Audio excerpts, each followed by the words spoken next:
Hey, Dave, I got a question for you. Yeah. Have you ever experienced missing time?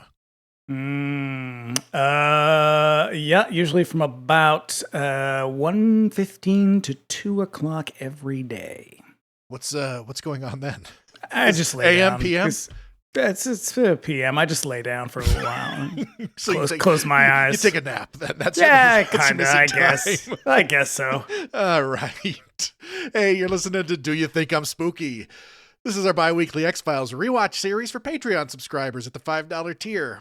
We're starting at the very beginning and we're going all the way to the end, seasons 1 to 11 of what is, for my money, one of the defining science fiction series of the 1990s and maybe one of the greatest of all time.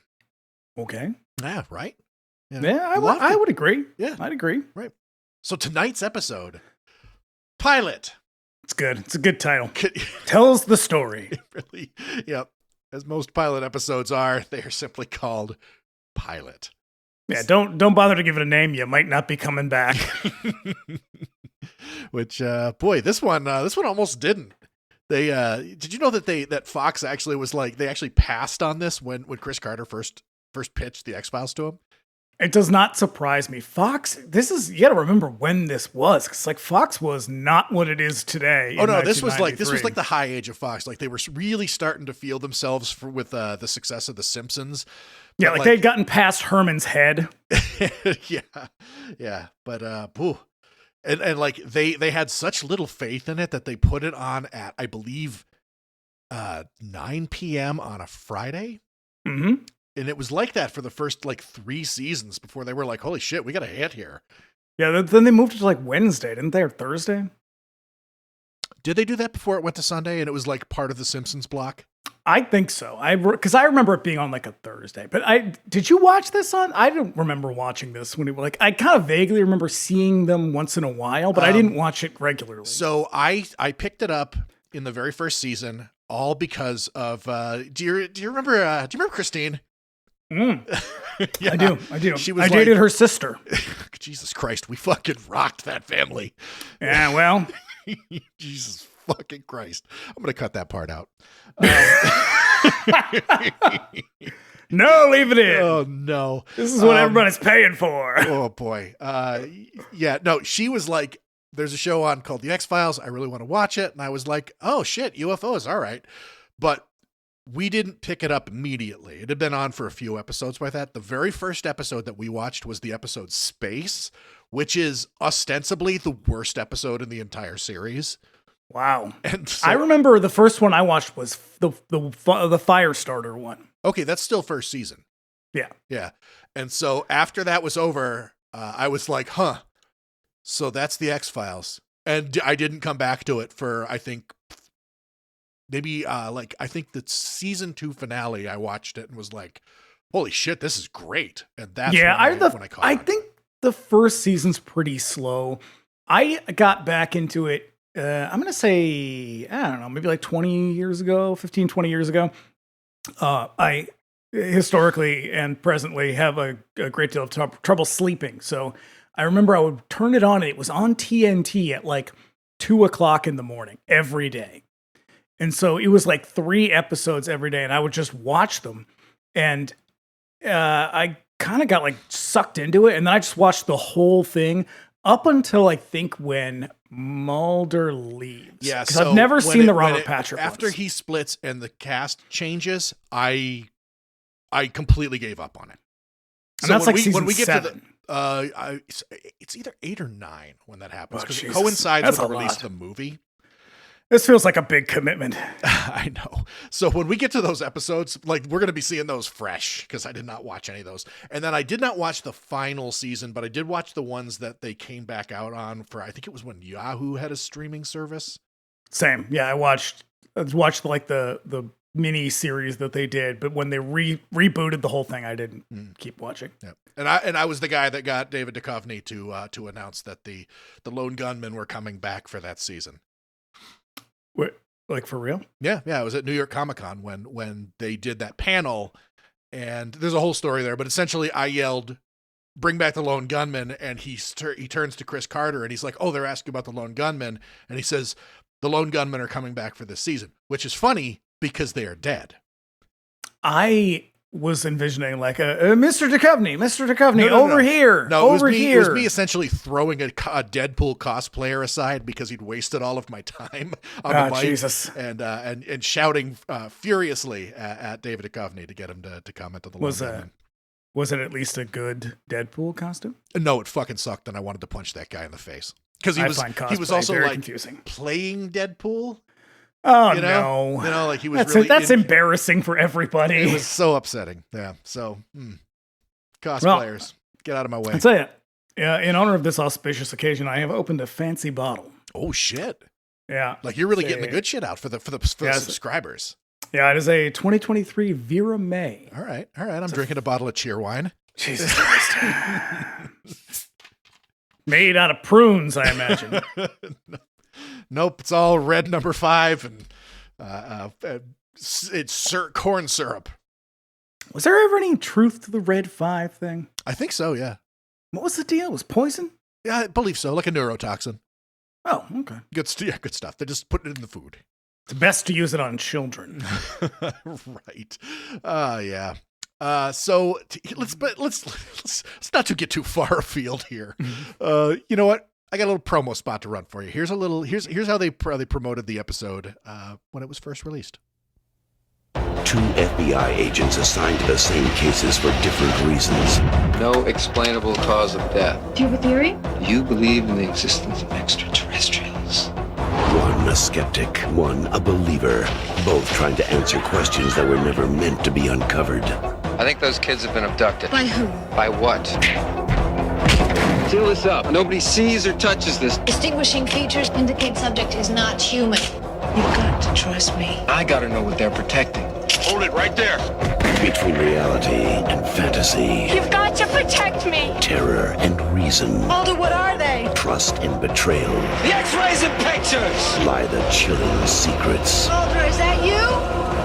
Mulder? Of the X-Files. Agent Mulder, what are his thoughts? Agent Mulder believes we are not alone.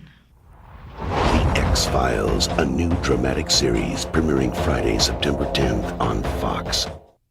Oh, so enticing. Ooh. Yeah, I would probably watch that. I don't know. Maybe not, though. Yeah. It's a little bit dry.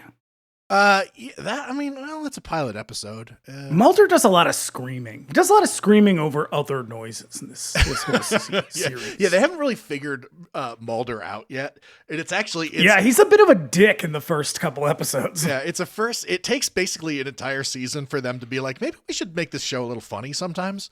Mm-hmm. And that's when it really gets its wings. But as far as pilots go, this one is packed. There's so much going on in this episode. There is a lot happening. There's so many good episodes in this whole series. It's like really stand out. I'll tell you what, I've got some friends who quite famously have a Buffy the Vampire Slayer rewatch podcast. And one of those people lives in my apartment with me.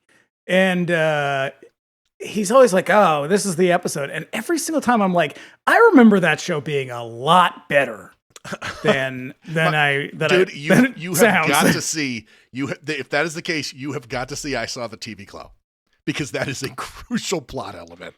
All right, I'm gonna watch it. But yeah, I'm like, I hope I don't rewatch this show and it just sort of shatters my memories. I mean, I realize this is the 90s. I don't know how often you've come back to this, but I have watched this, I don't know, not in the last several years, but like it was probably almost 10 years at this point, but Kumail Nanjiani had a podcast called the X-Files Files. And so when it came on, I was like, oh shit, this is a great excuse to go through and watch it again. So like I've watched it as recently as like 6 years ago, and not all the way through. That's a lot of episodes, but it holds up pretty well. I mean, it's very 90s.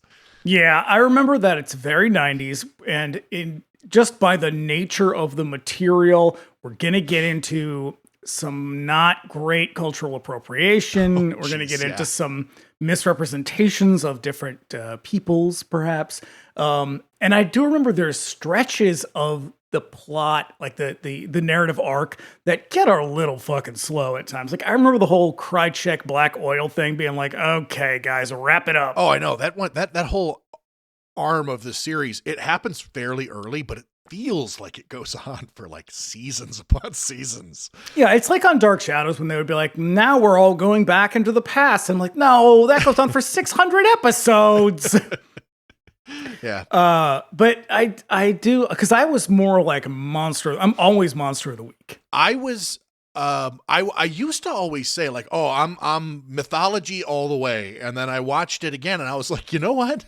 I love the Monster of the Week ones way more. They're more fun. They're just more fun. Like my favorite episode of the entire series is a Monster of the Week. Which one?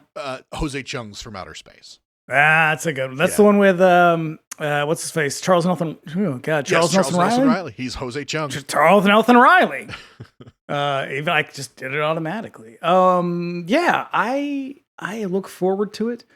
I think it's going to be great. As you know, I am a huge fan of this show's main inspiration, Kolchak the Night Stalker. Oh yeah. As am I. He does appear later on the show. He refused to be Kolchak, but he did agree to appear. But in I think season 10, there is a character who dresses like him. Oh, that's a workaround I don't like. Look, Darren McGavin said no. You know, you got to respect his wishes. Darren McGavin, what the hell? Play ball, man. Let's have some fun. He was like 100 years old. Yeah. So this is the pilot episode. So it's season 1, episode 1. Its production code is 1X79. Oh. And its original air date was September 10th, 1993. What was going on in September 1993? September 1993. Well, number 1 on the Billboard music charts. You're going to get Dream Lover by Mariah Carey. All right. You remember when Mariah Carey was on the MTV Cribs? Ooh, and she's just like running around her house. Then she gets on the stair stepper in like 4-inch heels, and she's just kind of frantically doing it. Oh yeah, she was having like a fucking manic break on television. Turns out Mariah Carey has some pretty serious mental health issues, and everybody laughed at her. Yep. Yeah. Just it's not so funny anymore. But Dream Lover is an okay song. That's all right. And then she did that other song with Old Dirty Bastard. That was a good one. Number 1 at the box office is The Fugitive. Old Harrison Ford, Tommy Lee Jones vehicle. I didn't kill my wife. Saw that one at the drive-in with Dad. Oh yeah. And I think Bridget was there as well. Up at Weirs Beach. Not a good movie. I know everybody loved it. I've not seen it probably since 1993. Not a fan of the police procedurals. But on the television, this is going to make more sense. You got top shows, Seinfeld, hate it, Roseanne, and Home Improvement. So a whole lot of fucking garbage at the top of the pops there. Roseanne, I think, is like, I kind of get it. She turned out to be a terrible person. She probably was always a terrible person. That's kind of how it works. But we also get NYPD Blue. Oh, shit. All right. Yeah. Grace Under Fire. Remember that one? Oh, I do. That was the other version of Roseanne. Yeah, it was like gentler, maybe slightly middle-class Roseanne. Yeah. Which, kind of undermines the whole point of Roseanne. Lois and Clark, also starring a terrible person. Jesus Christ, dude. It's like MAGA City, 1993. Yeah, it really is. And The Nanny. But what's happening in the headlines, that's a little bit brighter. You get an Israel and PLO formalizing a 2-state solution. Jesus Christ. Yeah, I'm glad that held. Yeah. Well, it's only getting better. Clinton delivers a speech, the joint session of Congress. That's a thing that happens all the time. And one of the cops in the Rodney King beating finally goes before a disciplinary board. And spoiler alert, nothing fucking happens. The more things change, the more they stay the same. The more it just turns out that we were right about everybody all along. Oh my God, dude. What a fucking black hole of time. Yeah. And I'll tell you, it's because everyone's like, the 90s were so much better. Well, I think we're going to prove people wrong on that. No, I mean, it's only a matter of time before we start talking about Kevin Sorbo and fucking Hercules.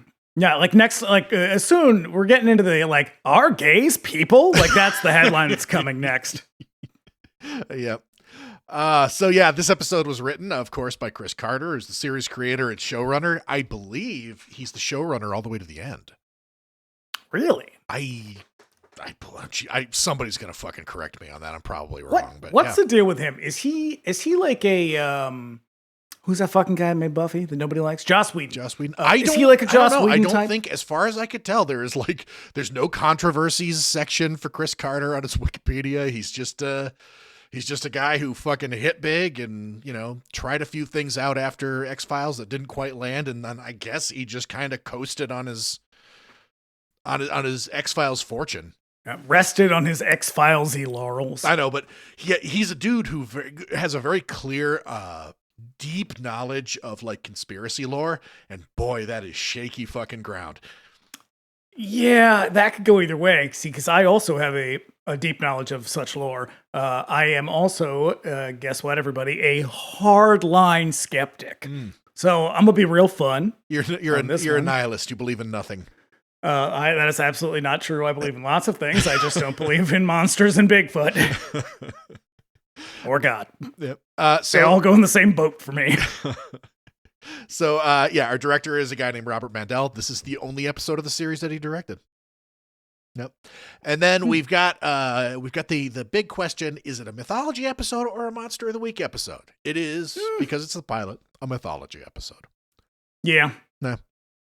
I mean, I guess that kind of I would place it somewhere closer to the middle. Right, because this is an episode that tries to that is really sort of placing stakes in the ground to really kind of establish what the show is overall.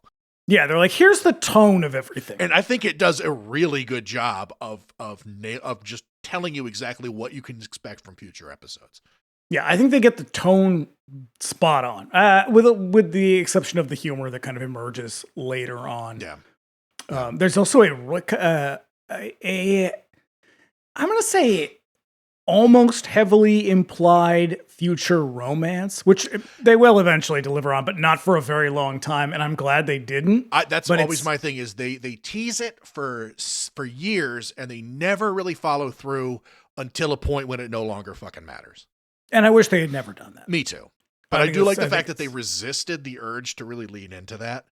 But like it is very obvious, and so I'm like, that's the other part that I don't really give a shit about. But I think they get everything else is spot on, and I appreciate that.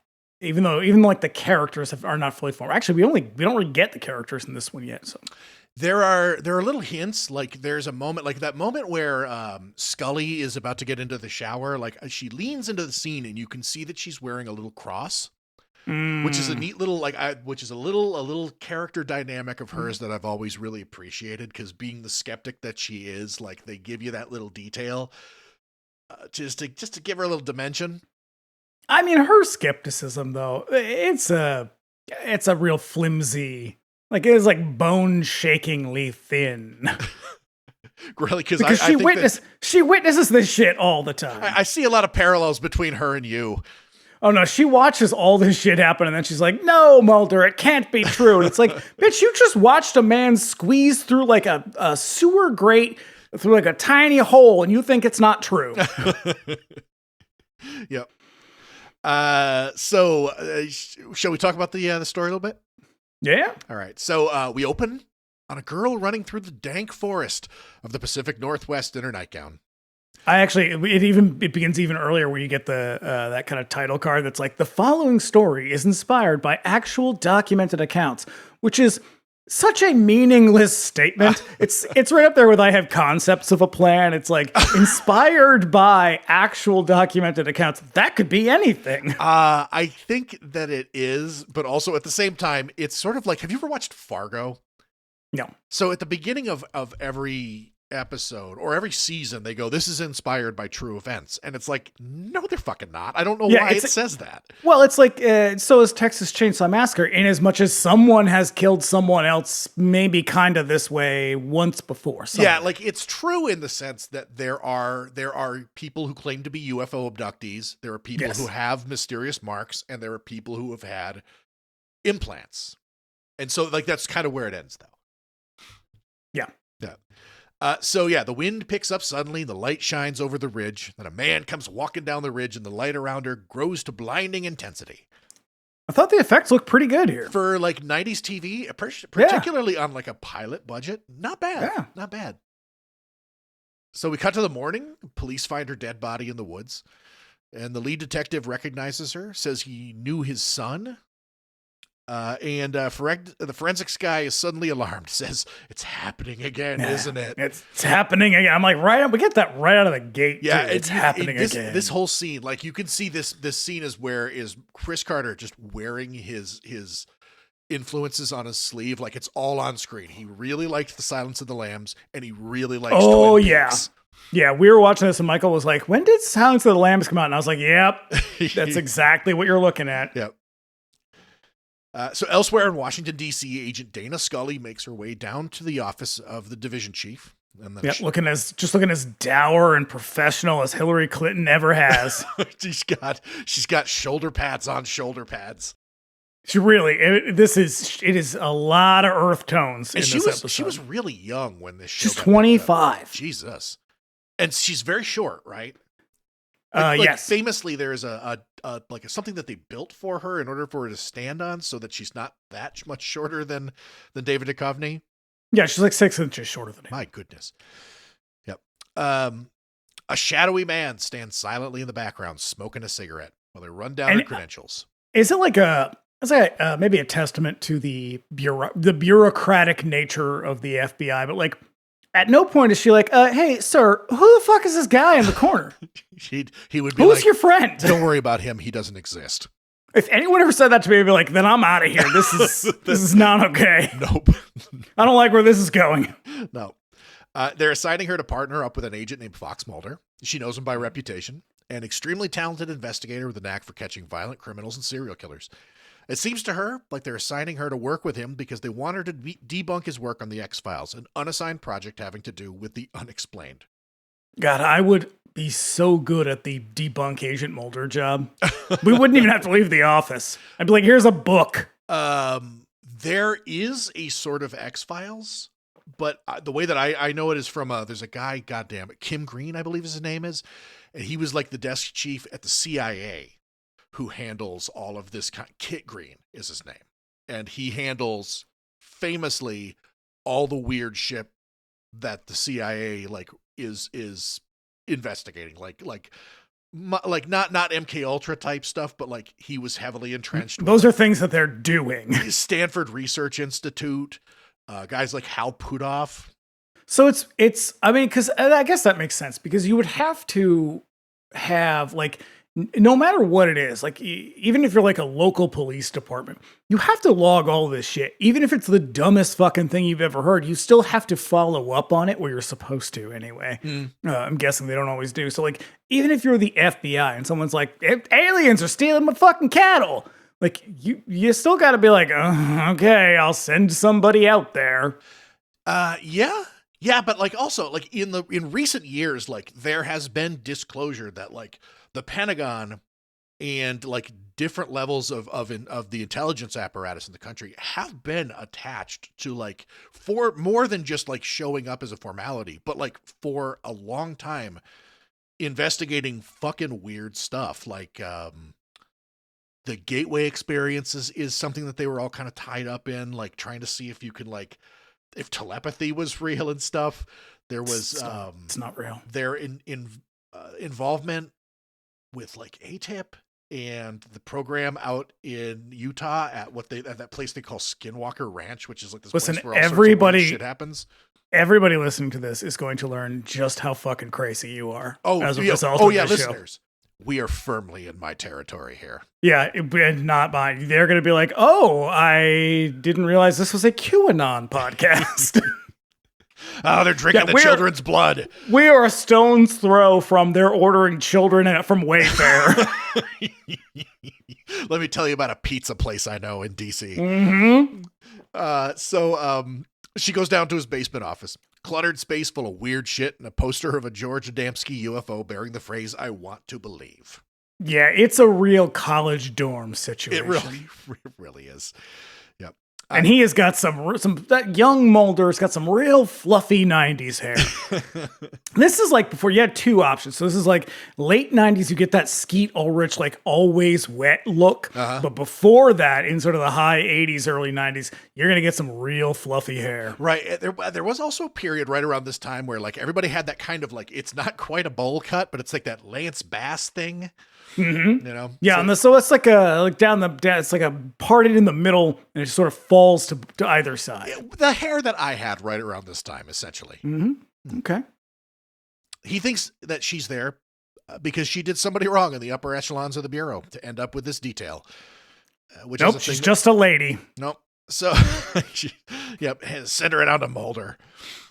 So he gets to showing her the details of the latest case, the dead teenager from the earlier scene.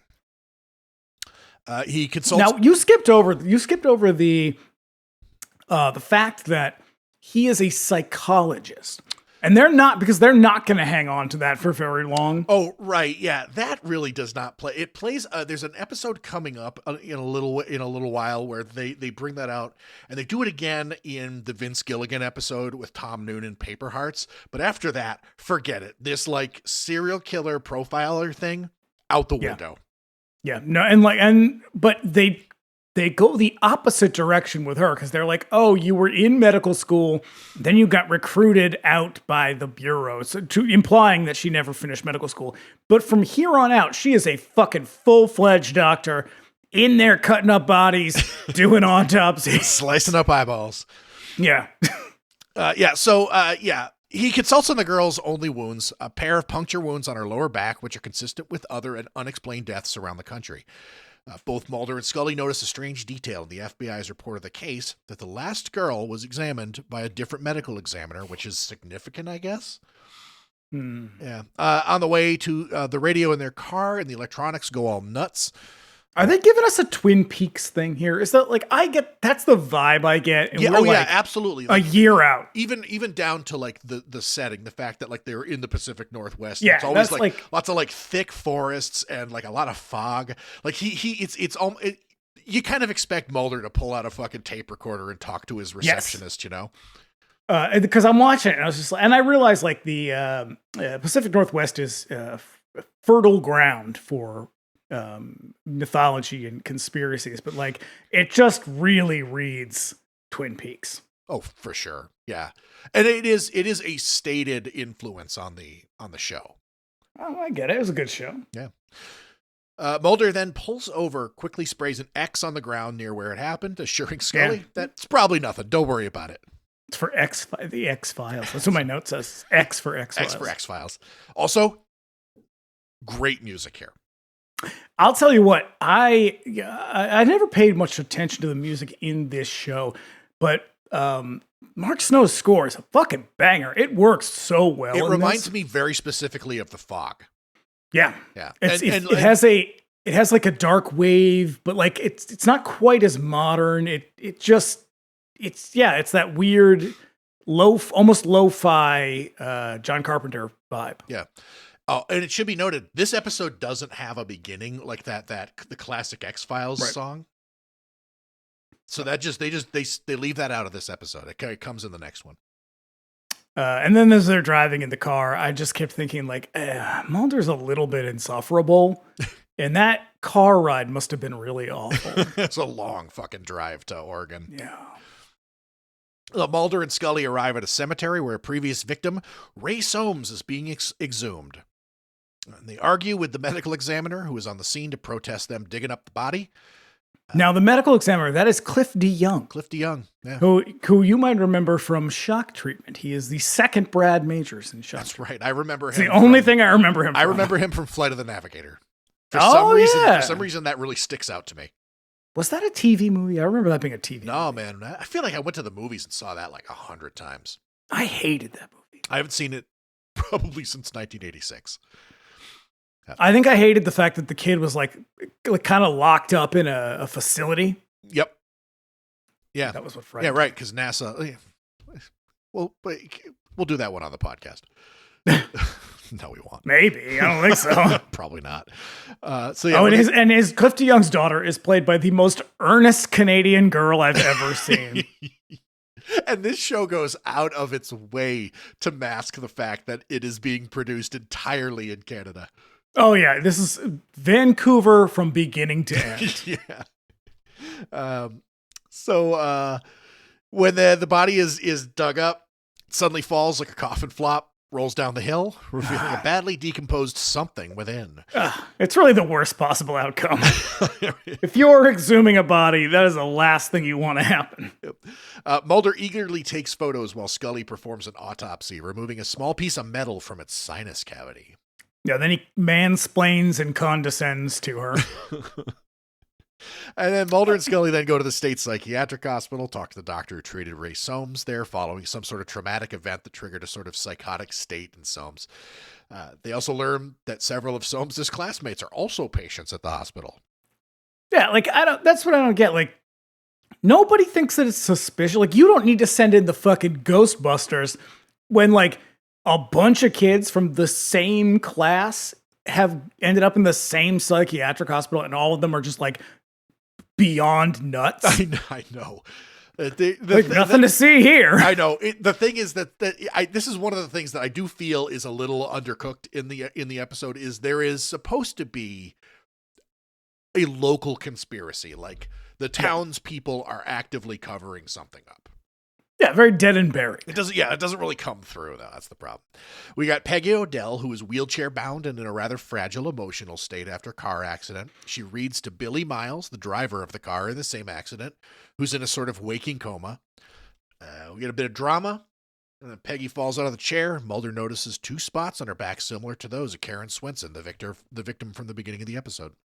And they sort of like imply that he kind of orchestrated whatever Mulder is doing in the he's just talking to her really. Yeah. And like he triggers something and she freaks out and falls down. But like, it's kind of implied that he did that on purpose. And I was like, how could he possibly know that she's going to like can panic and like fall out of her, I don't know, wheelchair. It's that Oxford educated psychologist background. That's true. But don't hang on to that one for too long. Is this episode, a lot of these episodes are based on, and maybe if not actual stories, and they're based on sort of like urban legends. Is this one based on anything? No, it's IRL. It's just it's just an amalgamation of a pastiche of alien abduction cases. Yeah. Because it does have has a very like fire in the sky vibe. Yeah, I would imagine that the that guy, which Travis is around the Walton, same time, like that story probably had an impact on this story as well. Yeah. Okay. Mulder and Scully have a heated discussion in which Mulder delivers the first of many "it's alien" Scully rationales for what they're doing on any given investigation.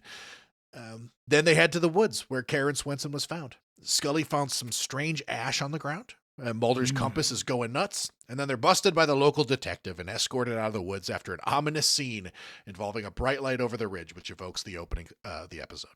Yeah, and she's just like, Mulder, is that you? And I was like, with like 6 power generators and a ton of hot lights? Yeah, that's him. Yeah. Driving in the rain on the way back to their motel, the car's electronics go nuts again, and there's a bright flash of light.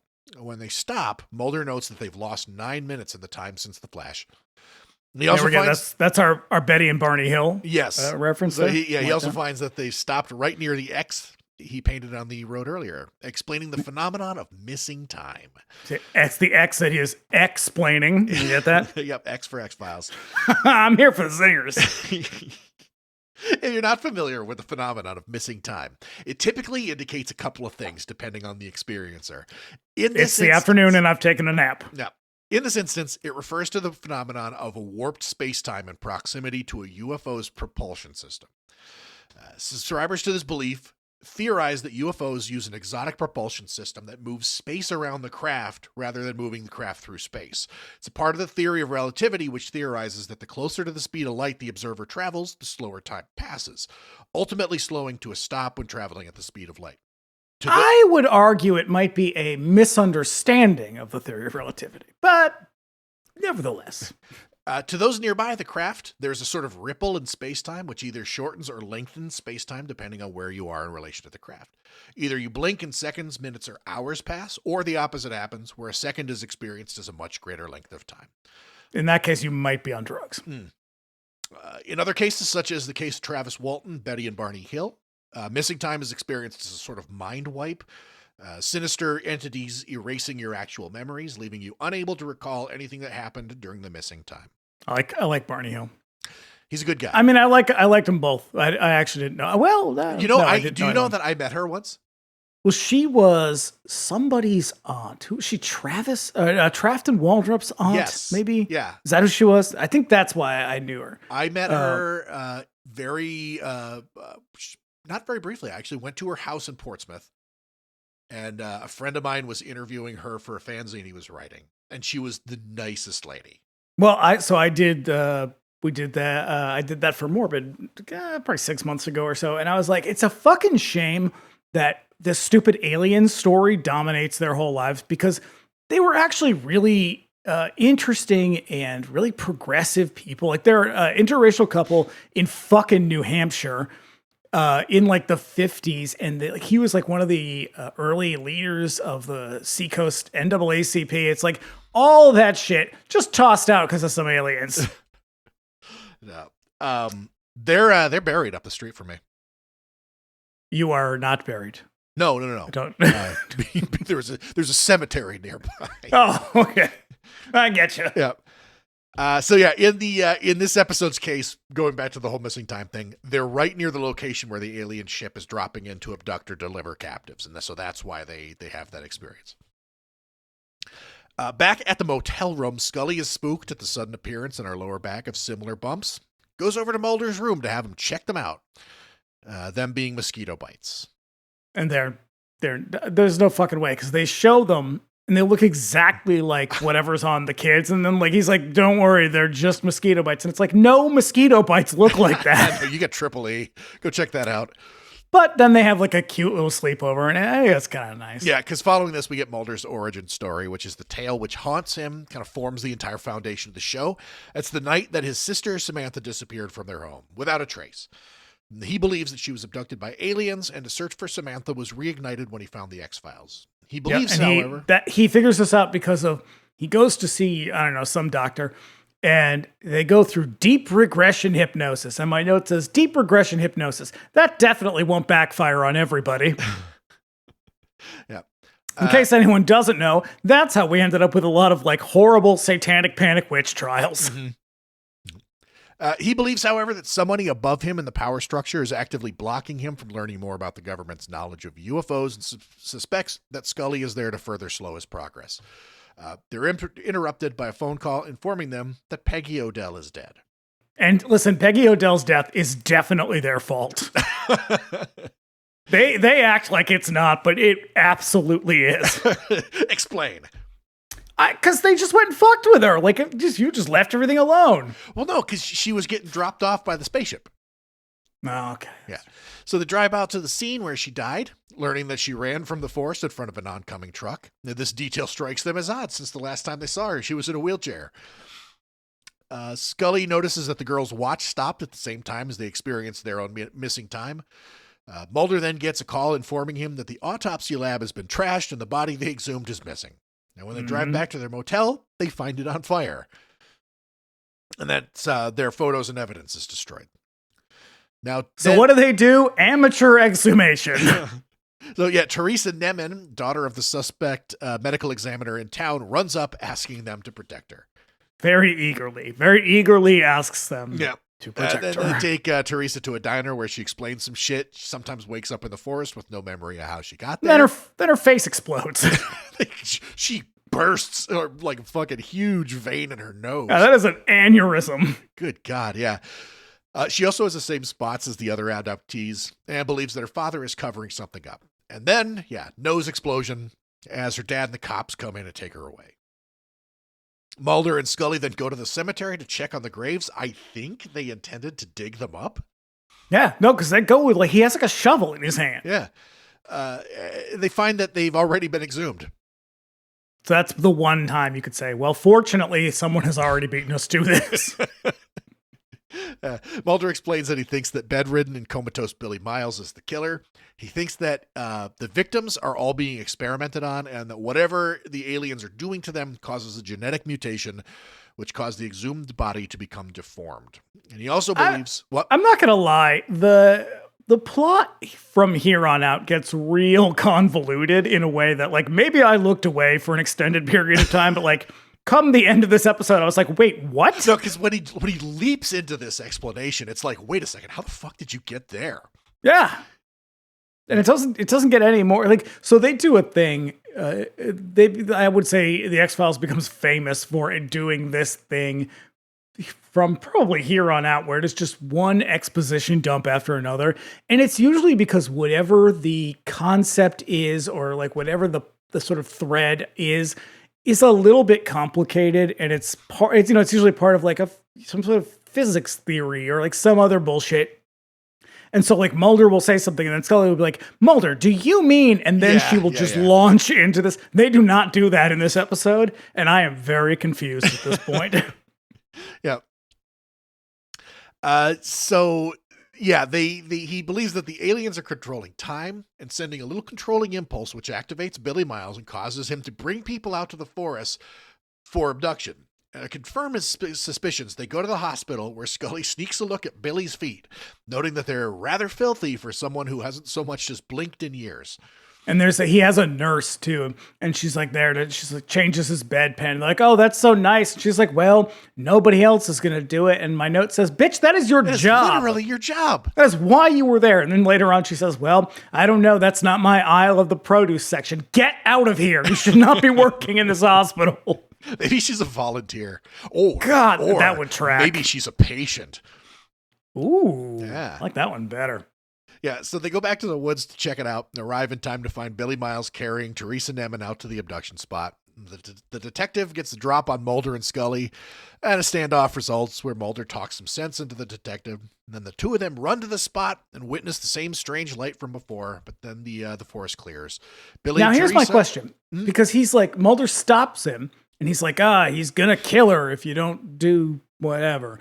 And so the guy decides to like, okay, we're gonna go run and stop my son.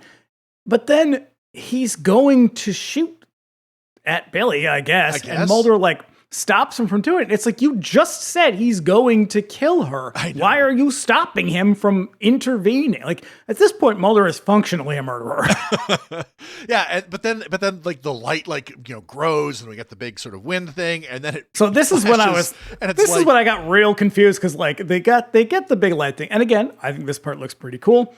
You get the big sweeping thing, and then it's kind of like all over all of a sudden. And I was like, wait, what? Why is it all over now? Yeah. It's like they got to a point during the writing process where they were like, okay, we got to wrap this shit up. Because the light I get it. Yeah, like the light suddenly dies, and it's like nobody stopped Billy from doing anything, but they're just okay.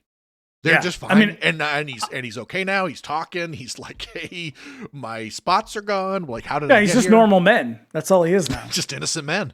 And I get it, because like as someone who writes on a tight deadline, there are a lot of times when I'm like, and then he went to jail. The end. Yeah.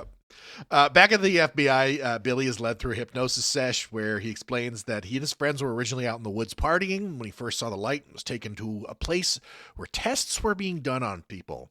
And then the testers put an implant in him and told him to get others for more testing. But something went wrong, and they put a stop to it, ordering Billy to destroy all the evidence. And then in the division chief's office, Scully gives her report while cigarette-smoking man looms. She reports that any corroborating evidence has been lost except for one thing. She produces the implant recovered from the exhumed body. She shows it to some experts who couldn't really identify it. They couldn't even identify the material it was made from. And then she turns it over to the division chief and leaves, passing cigarette-smoking man on the way out. And then he recovers the implant, takes it to a massive storage room, placing it in a box with other similar implants, and leaves, closing a door behind him, which indicates that he's somewhere inside the Pentagon. Yeah, you know who's going to look over all that stuff? Top men. Top men. I love that, though. I do love that ending, because it's like a huge warehouse. Yeah. I don't know. I was pretty heartened by this pilot. If I had just seen this, I'd be like, yeah, all right, I'll watch the next one. Yeah. Yeah, and gives you a good idea. Like, as like just as many people like turned up for episode 2. It's a solid pilot. It lays it out. It really is pretty adept at letting you know like what to expect from this. And there is an economy of plot in this that is nuts. Like it's like 40 minutes long, and a shitload happens. Yeah, and they do streamline it eventually. I'll tell you who did not have a lot of hope for it was critics. Ooh. Yeah, they generally, I think it seemed like generally a lot of people liked it, but did not. It's more that they didn't have faith in Fox. Huh. I found a San Francisco Examiner review that said, given Fox's track record with non-soap dramas, because remember, this is the 90210 Melrose Place era, the X-Files itself seems destined to end up in TV's archive of short-lived phenomenon, surrounded by shows last seen surrounded by a bright flash of pre-debut hype, all vanished without a trace. And I get it. Fools. I get it. And the Chicago Tribune, same thing. They also liked it, but had a little hope. Mulder and Scully are a lively team. Look for love to blossom if ratings sag. Guess what? I mean, it takes a long time to get there, but the ratings do sag and love does blossom. And the show has some clever dialogue, a handsome look, unlimited plots, and of course, the specter of Big Brother keeping secrets from us all. So everybody liked it. But I think they were sort of like, yeah, we've seen this kind of shit before. It doesn't, and historically, it never really did work out. Look at Kolchak; it has one season. A lot of these shows only made it for like a single season. Also, I mean, they're not wrong about Fox, because like Fox it is notable at this time for really having a couple of hits, but they were huge hits.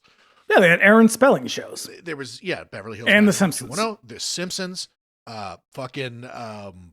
Married with Children was still on. But you also have the Heights, Models Inc. You have like that whole fucking run. It was even in the time when they moved this over to Sundays, and Sunday night on Fox is like the hour of power between The Simpsons and the X-Files. Like there was always a show between the two that was like every season it was something different. Where does In Living Color fall in that? Because that was the same night as The Simpsons, been right wasn't around the same time. Like In Living Color was definitely on at this time. I think that was a Sunday night show. What a wild time. Because I remember it being on at the same time as The Simpsons. Yeah. I think Simpsons was on at 8. I think In Living Color was the 8:30 show. Okay. Yeah. Damn. Yeah. Fox. Hot lineup. Fox in the 90s. Ain't no mountain high enough. Racy. I also apart from that sketch, I also think about the sitcom that they did with all the Jamaican people who are like, I have 13 jobs. I'm gonna say Like to Hear It, Here It Goes is one that gets a lot of play, but I would say beyond that, you only got 39 jobs, man, is probably one of my favorite quotes on a regular basis. Anyway. Yeah. So they did get picked up, and there was a second episode. You want to know what happens on that second episode? Tell me what happens in that second episode. Well, next time on the X-Files, Mulder and Scully investigate the mysterious case of a military test pilot who disappeared after experiencing strange psychotic behavior. Tune in next Friday night at 9, I guess. Hell yeah. We'll be back with another X-Files episode on Do You Think I'm Spooky, when we take on Deep Throat, I believe that episode is called. That is. Yeah. All right. We'll see you next time.